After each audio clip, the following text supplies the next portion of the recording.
मुस्लिम मही की बस्ती के व्यक्ति को लगा कि मेरे गांव में मोर नहीं है, तो पशु पक्षियों से प्रेम रहता ही है, तो गांव के अंदर सब है, सब दूर मोर है, लेकिन उनको मोर अपने गांव में मोर की लगता कि मोर बहुत अच्छा सुंदर पक्षी है, इसको पाला जाना चाहिए। अब उसके दिमाग में आया, और लेकिन अब मोर को राष्ट्रीय पक्षी पाले कैसे, थोड़ा उसको संकट भी था, चुनौती भी थी,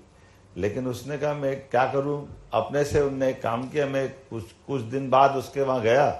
तो लगा कि उसके गांव में मोर आ गए, तो उन्होंने कहा ये क्या करा, तो वो टाइम हो गया था, पिछले थोड़ा गैप मेरा जाना हुआ, तो उन्होंने एक तरीका लगाया कि रक्षाबंधन के आसपास जहाँ मोर पक्षी अंडे देते हैं उनके अंडे उठा लाए और अपनी मुर्गी के नीचे अंडे रख लिए, उससे मोर उत्पन्न कर लिया। तो ये अब आप इसको अब जिधर भी रखना चाहो, ये शोध हुआ, शोधार्थी का बोध हुआ, जो उसका ज्ञान विज्ञान की यात्रा हुई, लेकिन उसने अपने गांव के अंदर जिस मार्ग से वो बढ़ा, मुझे लगता है दत्तोपंत शोध संस्थान में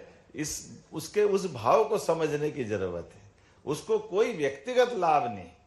लेकिन प्रकृति से प्रेम होने से, पक्षी से आत्मीयता होने से, उसको जैसे लगा जो लगा, ये कोई भी पीएचडी वालों से बढ़कर काम करा, मैं तो ये मान के चलता। क्योंकि हमारी पीएचडी कई बार हमको ही नहीं मालूम पड़ती कि वो पीएचडी है काहे के लिए। और वो तो और दिक्कत कब कर देती है,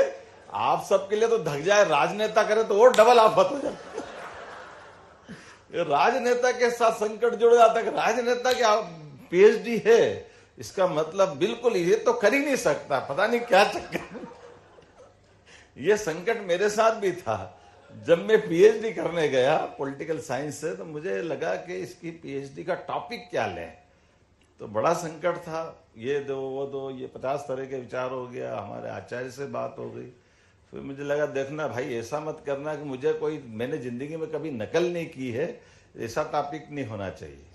तो 3 दिन तक विचार करने के बाद फिर हमने ये एक रास्ता निकाला कि भाजपा और उसकी पूर्ववर्ती सरकारें बना लो, ताकि इसको नींद में भी पूछो तो बता देंगे कि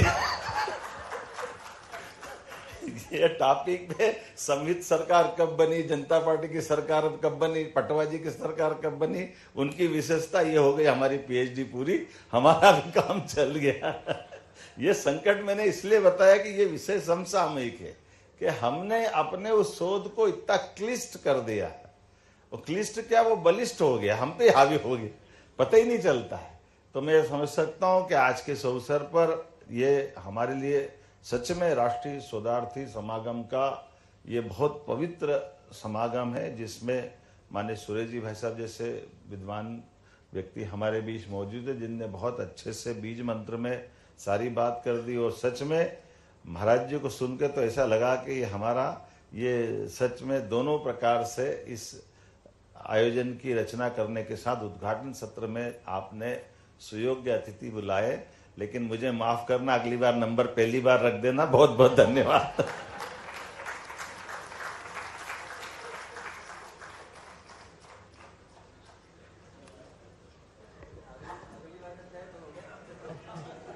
बहुत बहुत आभार माननीय मुख्यमंत्री जी, आपने अपने जीवन अनुभव से हम सभी शोधार्थियों को जिस तरीके से प्रेरित किया, वो हम सभी के लिए अत्यंत महत्वपूर्ण है। मैं पुनः पुनः आपके प्रति आभार प्रकट करता हूं। अब इस उद्घाटन सत्र के औपचारिक समापन की ओर बढ़ते हुए मैं